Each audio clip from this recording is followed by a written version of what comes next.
Bennett Lake, 1897. Canvas snaps like boards in the wind. Breath turns to frost the moment it leaves your mouth. While stampeder camps swell with men waiting for spring breakup, one practical tradesman makes a choice that draws nothing but laughter. Everyone else races to build proper log cabins before the worst cold hits. He's too tired for that, so he leaves his 10 by 12 wall tent standing and starts stacking rough, unhewn logs around it, 6 inches out from the canvas. No notching, no chinking, gaps big enough to throw a cat through. The sourdoughs call it a cage. They call him lazy. A real cabin has tight walls and proper cornering, they say. His log jacket looks like the work of a man who's given up. Then the hard snap arrives. 50 below zero.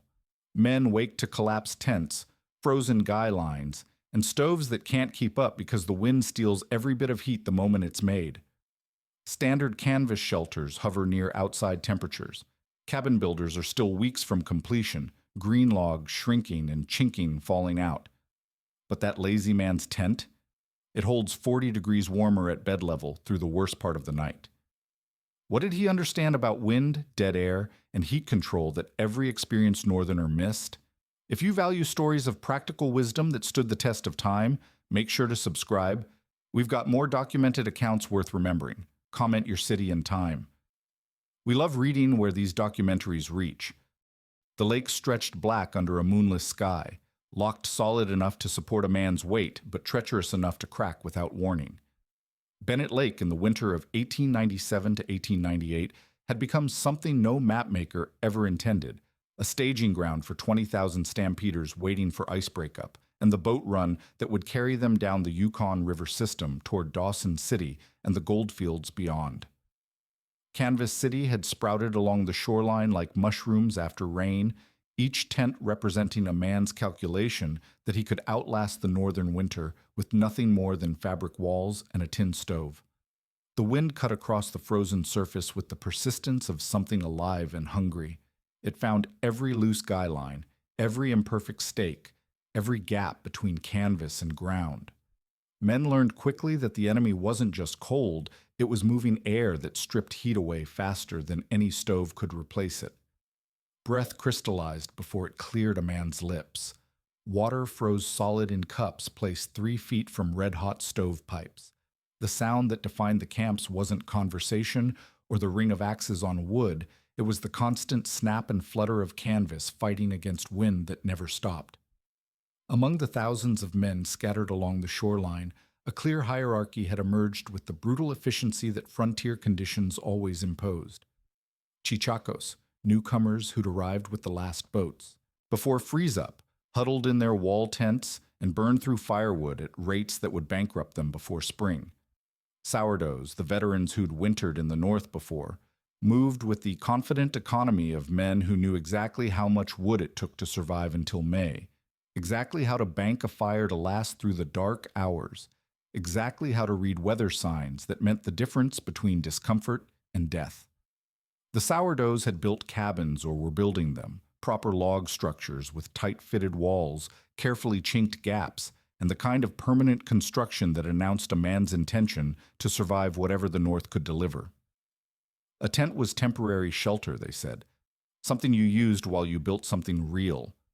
If you meant to live through a Yukon winter, you built walls that could turn back 50 below wind and hold the heat from a single stove, long enough for a man to sleep without feeding the fire every 20 minutes. One man defied this wisdom with a choice that drew laughter from every direction. He wasn't a sourdough, had arrived late in the season like most of the stampeders, but he carried himself with the steady confidence of someone who'd worked with his hands long enough to trust practical solutions over popular opinion. Likely a tradesman of some kind, carpenter or farm worker, the type who knew that wind was the real thief in any cold weather shelter. Too tired to start a full cabin construction project that would take weeks to complete properly, he made a decision that violated every assumption the camp held about winter survival. He left his 10 by 12 wall tent exactly where it stood, restaked it tighter, added extra guy lines, and banked snow around the bottom edge to stop the worst ground-level drafts. Then he started dragging in logs, not the carefully selected, properly sized timber a cabin builder would choose, but rough, unhewn pieces he could handle alone. 6 to 10 inches in diameter, whatever he could cut and move without help. He positioned these logs 6 inches out from his tent walls and began stacking them in simple cribbed corners, alternating the ends so the structure couldn't kick outward under its own weight. The construction drew a crowd of observers who treated it like entertainment. Here was a man building what looked like a cage around his tent, leaving gaps between the logs big enough to throw a cat through, making no effort to chink the spaces with moss or mud the way proper log construction demanded. The logs weren't notched to fit together cleanly. They weren't even straight. Some had bark still attached. The whole structure looked like the work of a man who'd either given up on doing things right or had never learned how to do them at all. The sourdoughs watched with the particular amusement that experienced men reserve for watching newcomers make obvious mistakes. They knew what happened to shelters that weren't properly sealed. Wind pumped through, them carrying away heat faster than any stove could generate it. They'd seen men burn through enormous amounts of firewood trying to heat drafty spaces, exhausting themselves feeding fires that never seemed to warm anything beyond a foot from the stovepipe. This log jacket, as they started calling it, looked like it would channel wind directly onto the canvas walls, making the tent colder rather than warmer. The mockery was precise and pointed. Those cracks were big enough to drive wind straight through. The logs would create turbulence that would make the drafts worse. A man could be forgiven for being cold, they said, but he couldn't be forgiven for being different, especially when different meant abandoning the proven methods that kept northern men alive. The whole construction looked like a lazy man's attempt to avoid the real work of building a proper cabin, a half-hearted compromise that would fail the moment serious cold arrived. He ignored the commentary and kept working, 4.5 to 5 feet high, tall enough to block wind at the level where a man slept, but not so tall that he couldn't handle the logs alone. 40 to 60 pieces total for a full jacket around his tent, representing 6 to 8 hours of cutting, dragging, and stacking. When he finished, he capped the top edge with poles and brush to keep drifting snow from pouring directly into the 6-inch gap between logs and canvas, while still allowing moisture to escape upward. The camp watched him crawl into his inner canvas shelter like a man climbing into a second skin, disappearing into what looked like a poorly built log crib with a tent in the middle.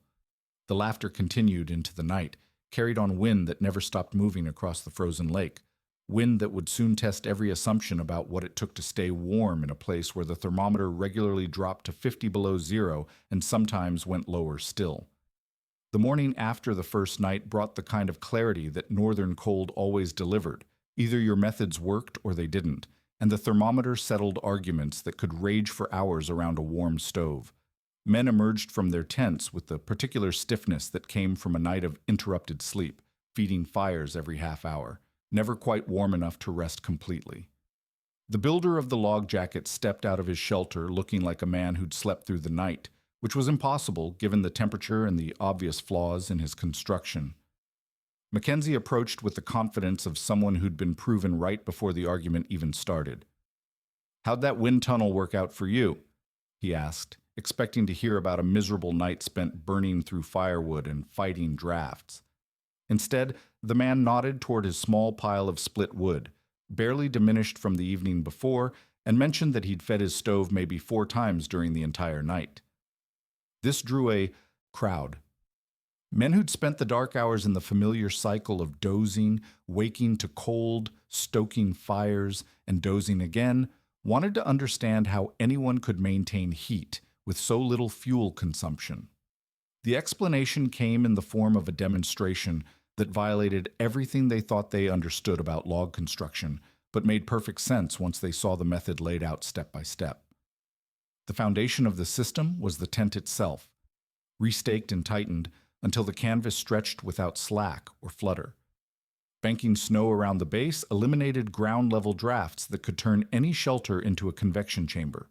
These were standard improvements that any experienced camper would recognize, but they represented only the first layer of a more complex approach to heat control.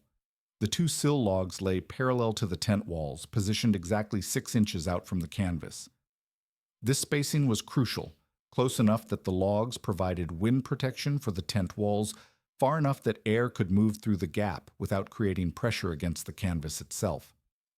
The logs themselves were rough and unhewn, 6 to 10 inches in diameter, the kind a single man could handle without mechanical assistance or help from partners. Stacking followed the cribbed corner method that anyone who'd built with logs would recognize, alternating the direction of log ends so the structure couldn't kick outward under its own weight. But unlike cabin construction, these logs weren't notched to fit together tightly. They weren't selected for straightness or uniformity. Many still carried bark. The builder had prioritized speed and availability over appearance, choosing logs he could cut, drag, and position in a single day rather than the carefully prepared timber that proper cabin construction demanded. The gaps between logs looked like construction failures to men accustomed to tight joinery and careful chinking. Some spaces were wide enough to slide a hand through, others barely wide enough for a coin. A traditional northern builder would have sealed every gap with moss, mud, or oakum to prevent wind infiltration.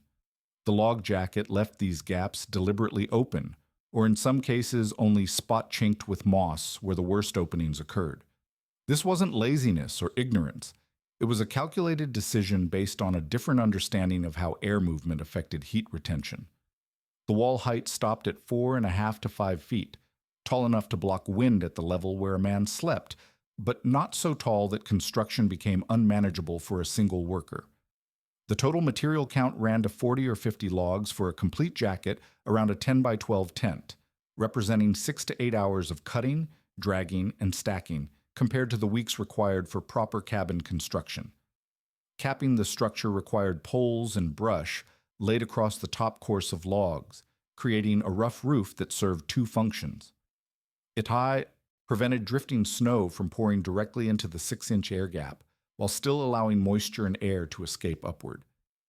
This detail showed systematic thinking about condensation control, a problem that plagued many northern shelters when warm, moist air from cooking and breathing had nowhere to go except to freeze on interior surfaces.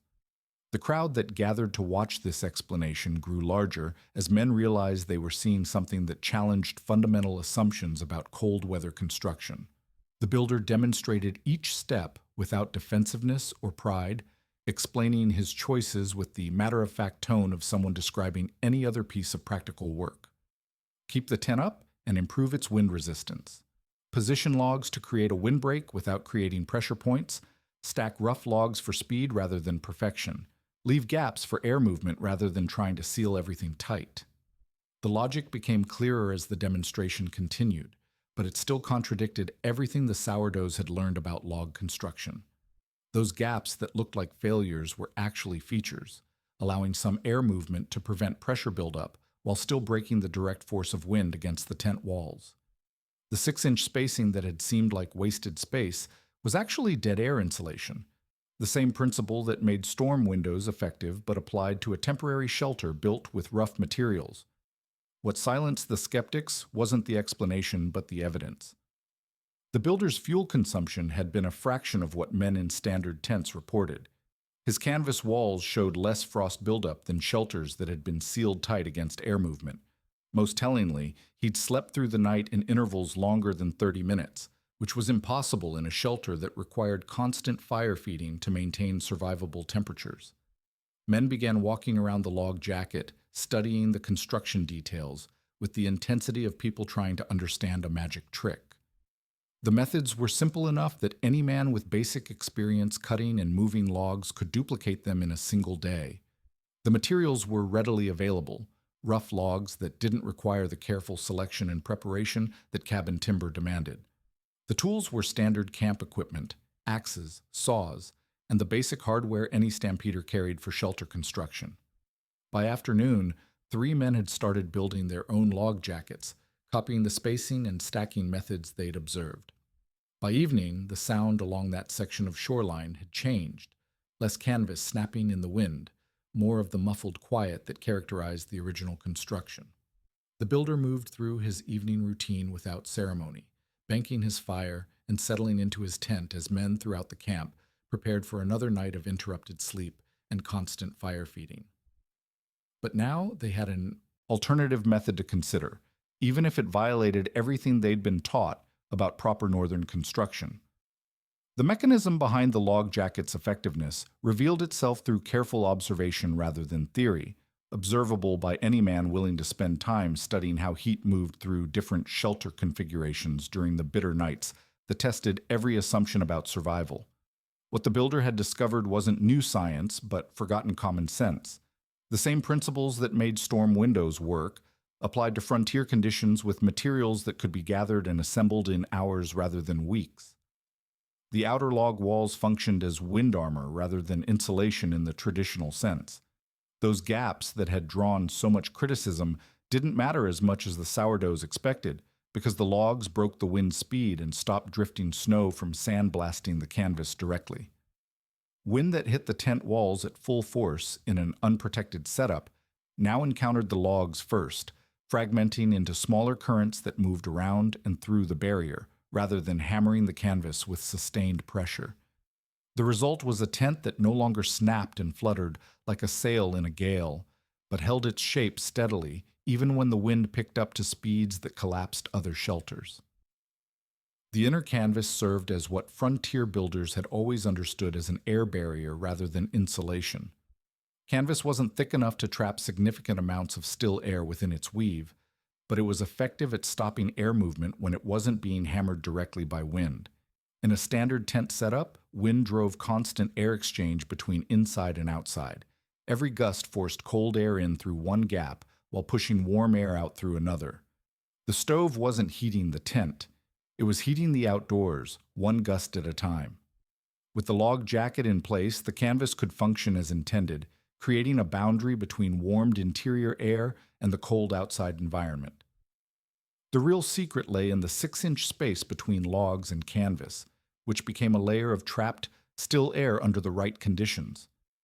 Still air resisted heat transfer far better than moving air because it couldn't carry thermal energy away through convection. Moving air was a heat pump, constantly removing warmed air and replacing it with cold air in a cycle that could overwhelm any practical heat source. The log jacket spacing allowed air to move enough to prevent pressure buildup while keeping it calm enough to function as insulation rather than ventilation. This principle explained why the gaps in the log walls didn't destroy the system's effectiveness. Perfect sealing would have created pressure differentials that forced air movement through any remaining openings, potentially making the drafts worse rather than better. The deliberately open construction allowed air pressure to equalize gradually rather than creating the sharp pressure differences that drove cold air infiltration in tightly sealed but imperfectly constructed shelters. The practical results were measurable by any man with a thermometer and the patience to take readings through a cold night. In a bare tent, during a night when outside temperatures dropped to 50 below zero, interior temperatures hovered near the outside reading whenever the stove wasn't actively burning. Men reported interior readings of 40 to 45 below during the periods between fire feeding, making sleep impossible without risking frostbite. The constant air exchange meant that heat disappeared as quickly as it was generated, regardless of how much fuel went into the stove. Inside the log-jacketed tent during the same conditions, temperatures at bed level remained around 10 to 15 below zero during stove-out periods, still cold enough to require proper bedding and clothing, but warm enough that a man could sleep for longer intervals without risking serious cold injury. The difference represented approximately 40 degrees of temperature improvement, achieved entirely through controlling air movement rather than adding insulation mass or increasing fuel consumption. Fuel efficiency showed even more dramatic improvement. Men in standard tents reported burning through 1/8 to 1/4 cord of split wood per day during severe cold, feeding their stoves every 20 to 30 minutes around the clock. The constant air exchange meant that most of the heat generated went directly outside, requiring continuous fuel input to maintain even marginally survivable conditions. The log-jacketed tent maintained the same interior temperatures while burning 30 to 50% less wood, with fire feeding intervals extended to 60 to 90 minutes during the coldest periods. The condensation patterns inside both systems revealed another advantage of the log jacket's design. Standard tents that were sealed tightly against drafts often developed heavy frost buildup on interior surfaces, as warm, moist air from cooking and breathing condensed on cold canvas walls. This frost represented both lost heat and a source of moisture that could soak bedding and clothing when it melted. The log jacket's deliberate air movement prevented the worst condensation buildup while still maintaining the thermal advantages of reduced air exchange. Temperature measurements at different heights within the shelters showed how the log jacket changed air circulation patterns. In standard tents, cold air sank to floor level, while hot air rose directly to the peak, creating distinct temperature layers that left sleeping areas cold while wasting heat at ceiling level. The log jacket's influence on air movement created more even temperature distribution, with less dramatic variation between floor and ceiling temperatures. The system's effectiveness increased during the worst weather conditions, when wind speed and temperature drops combined to create the most challenging survival situations. Light breezes that barely affected a log-jacketed tent would drive significant air exchange in standard canvas shelters. Heavy winds that collapsed guy lines and shifted tent stakes in unprotected setups had minimal impact on tents protected by log windbreaks. The logs absorbed wind energy and redirected airflow, allowing the canvas to maintain its shape and seal under conditions that destroyed conventional tent setups. What impressed the growing number of observers wasn't just the temperature difference, but the stability of the results. The log jacket didn't require perfect conditions or constant adjustment to maintain its effectiveness. Once built, it continued to provide the same thermal advantages regardless of wind direction, temperature fluctuations, or minor maintenance issues that could compromise other shelter systems. The method was robust enough to work consistently under the variable conditions that characterized northern winter weather, making it practical for men who couldn't afford to spend time constantly adjusting their shelter systems to maintain survivable conditions. The hard snap arrived without warning on the 8th of January, 1898, when the thermometer dropped past 60 below zero and the wind picked up to speeds that turned exposed skin dangerous within minutes of contact. Men who'd been managing the gradual progression of winter cold suddenly found themselves fighting for survival as conditions deteriorated beyond what most northern experience had prepared them to handle. This was the kind of cold that killed healthy men in properly constructed shelters, the kind that exposed every weakness in heating systems, construction methods, and fuel supplies that had seemed adequate during milder weather. The crisis began with sounds, the sharp crack of guy lines snapping under tension as canvas contracted in the extreme cold, the crash of ridge poles breaking under loads they'd carried successfully for weeks, the metallic ping of tent stakes pulling free from ground frozen harder than stone. Men woke to collapsed shelters, their carefully arranged living spaces destroyed by forces they couldn't control or predict. Stovepipes that had drawn properly for months suddenly backed up as extreme cold created pressure differentials that overwhelmed their draft capacity. Fires that had burned steadily through previous cold snaps now refused to catch or burned with the fitful uncertainty that warned of inadequate air supply. Standard tent configurations failed in sequence as the cold reached levels that exposed fundamental problems with canvas shelter design. Men found themselves in a desperate cycle of constant fire feeding that consumed enormous amounts of carefully hoarded firewood while producing heat that disappeared as quickly as it was generated. The temperature inside supposedly sealed tents dropped to within 5 or 10 degrees of outside readings, making sleep impossible without risking serious cold injury. Frostbite became a real concern for men lying in their own bedding, protected by canvas walls that provided no meaningful barrier against air that had reached killing temperatures. The fuel consumption required to maintain even marginally survivable conditions inside standard tents reached levels that threatened to exhaust wood supplies weeks before spring breakup. Men reported hauling 200 to 400 pounds of split wood per day, feeding fires every 15 to 20 minutes around the clock, burning through wood faster than they could cut and split it, even when working in shifts with partners. The mathematics of survival had shifted beyond what individual effort could sustain. The cold was winning the race between heat generation and heat loss, forcing men to choose between exhausting their fuel supplies or accepting interior temperatures that approached fatal levels. Cabin builders who'd spent months on careful log construction discovered that green timber and inadequate chinking created problems that became critical when temperatures reached extreme levels. Logs that had seemed properly fitted developed gaps as they shrank in the severe cold. Chinking that had held through moderate weather fell out of joints that opened wider than anticipated, creating draft patterns that undermined heating efficiency.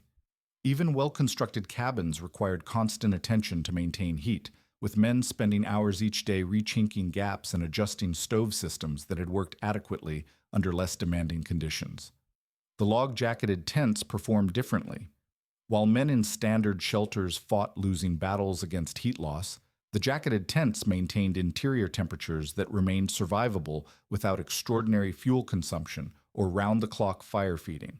The temperature differential that had impressed observers during moderate cold became a matter of life and death when outside temperatures reached levels that made exposed skin dangerous within minutes. Measurements taken during the worst of the cold snap showed interior temperatures in jacketed tents holding steady at 10 to 20 below zero, while standard tents dropped to 45 or 50 below, a difference that represented the margin between uncomfortable sleep and serious risk of cold injury. Men in log-jacketed shelters continued sleeping in intervals of 60 to 90 minutes between fire feeding, while men in standard tents couldn't risk more than 15 or 20 minutes without stoking their fires. The fuel efficiency advantage that had seemed impressive during milder weather became decisive when wood supplies reached critical levels. Log-jacketed tents continued operating on normal fuel consumption while standard shelters burned through wood at unsustainable rates. Men who'd laughed at the construction methods found themselves calculating whether their remaining wood supplies would last until conditions improved, while the builders of log jackets maintained their normal heating schedules without concern about fuel exhaustion. The social dynamics of the camp shifted as quickly as the weather. Men who'd been confident in their superior construction methods and northern experience found themselves studying the log jacket systems with the intensity of people trying to understand survival techniques they hadn't previously considered necessary. The mockery that had characterized earlier discussions of unconventional building methods disappeared as temperatures reached levels where theoretical arguments mattered less than practical results. By the third night of extreme cold, men began approaching the log jacket builders with direct questions about construction methods, materials requirements, and time investment needed to duplicate the systems. The conversation had shifted from criticism to instruction as it became clear that conventional northern building wisdom hadn't anticipated conditions this severe, or had failed to account for the realities facing stampeders who lacked the resources and time needed for traditional cabin construction. The camp's informal leadership structure adjusted to recognize that effective cold weather construction might involve methods that violated traditional assumptions about proper building techniques. Men who'd established their authority based on previous northern experience found themselves learning from someone whose methods had seemed primitive or lazy just days earlier. The log jacket's performance during extreme conditions had proven that successful northern construction was about results rather than adherence to established methods. The sounds of the camp changed as temperatures remained at dangerous levels. Less canvas snapping in the wind as more tents received log jacket protection. Less frequent stove door activity as heating systems achieved better efficiency. More construction sounds as men worked to duplicate methods they'd previously dismissed.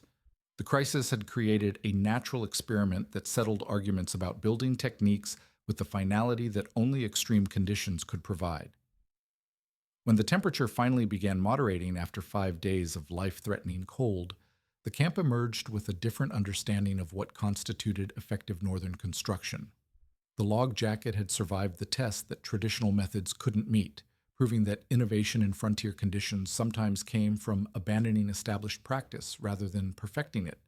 The reversal came without fanfare or acknowledgement of error, the way practical men adapted to new information when survival depended on setting pride aside.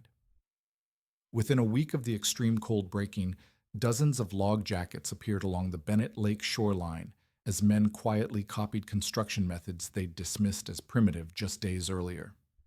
The builder who'd endured the mockery made no effort to claim credit or demand apologies. He simply answered questions about spacing, materials, and construction sequence when asked, treating instruction requests with the same matter-of-fact approach he'd brought to his original building project. The construction process spread through informal networks as men who'd built successful log jackets shared their experience with neighbors and partners. The methods required no special tools beyond standard camp equipment, and no materials that weren't readily available from the forests surrounding the lake. A man working alone could complete a basic jacket in 6 to 8 hours of steady work, cutting and positioning 40 to 60 logs around a standard wall tent.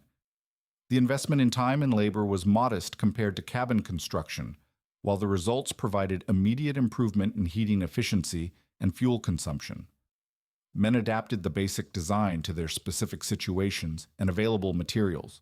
Some built higher walls for better wind protection, others used shorter logs that were easier to handle alone. A few experimented with closer spacing between logs and canvas, though most discovered that the original 6-inch gap provided the best balance between wind protection and air circulation. The construction techniques proved forgiving enough that minor variations in materials and dimensions didn't significantly affect performance, making the method accessible to men with different levels of building experience. The social hierarchy that had defined camp relationships during the early winter gradually shifted to recognize practical competence over theoretical knowledge. Men who'd established authority based on previous northern experience found themselves learning construction techniques from relative newcomers whose methods produced measurable results. The log jacket builders gained informal status as problem solvers rather than rule followers, men who'd identified effective solutions to survival challenges through observation and experimentation rather than adherence to established practice. Mackenzie, the sourdough who'd been most vocal in his criticism of the original construction, became one of the most thorough students of log jacket methods. He built his own version with characteristic attention to detail, measuring spacing precisely, and selecting logs with the same care he'd have brought to cabin construction. When his jacket produced the same heating efficiency improvements that others reported, he began recommending the technique to men who asked his advice about winter shelter preparation. The adoption pattern followed practical rather than social lines. Men who struggled with fuel supplies or heating efficiency built log jackets regardless of their previous opinions about unconventional construction methods. Those whose existing shelters performed adequately during the cold snap saw less immediate need to invest time and labor in modifications.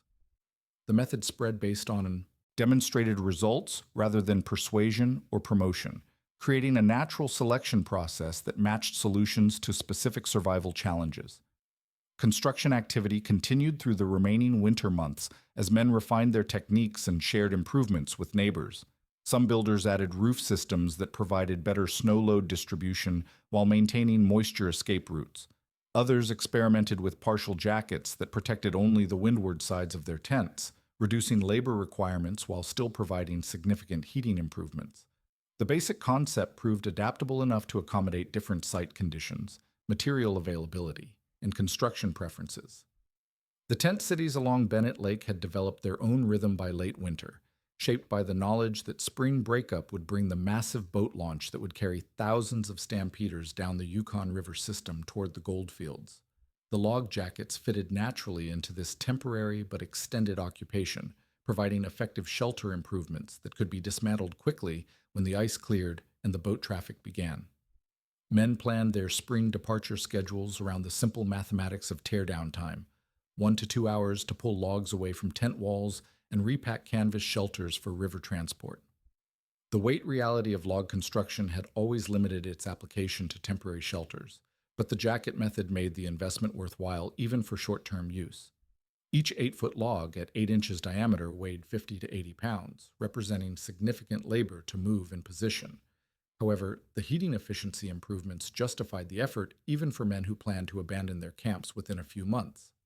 The fuel savings alone, 30 to 50% reduction in wood consumption, recovered the construction investment quickly during cold weather periods. Word of the log jacket technique spread beyond Bennett Lake as stampeders corresponded with men at other staging areas and supply points throughout the region. The method appeared at camps along the Chilkoot and White Pass routes, adapted to different terrain and climate conditions, but maintaining the essential principles of wind protection and dead air insulation.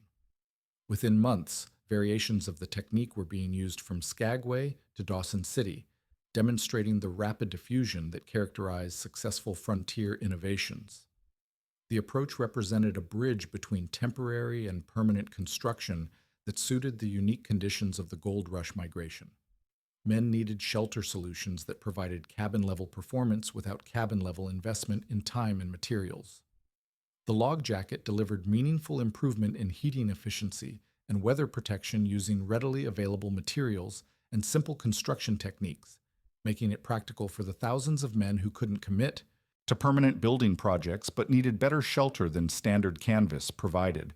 When breakup finally arrived in late May 1898, the dismantling process proceeded as efficiently as the original construction. Men who'd spent months in log-jacketed tents pulled down their walls in hours, loading canvas and essential gear onto boats while leaving the logs scattered along the shoreline as evidence of a winter survival strategy that had proved its worth under conditions that tested every assumption about cold weather construction. The technique had earned its place in northern building knowledge not through theoretical validation, but through practical performance during the kind of extreme conditions that separated effective methods from popular traditions.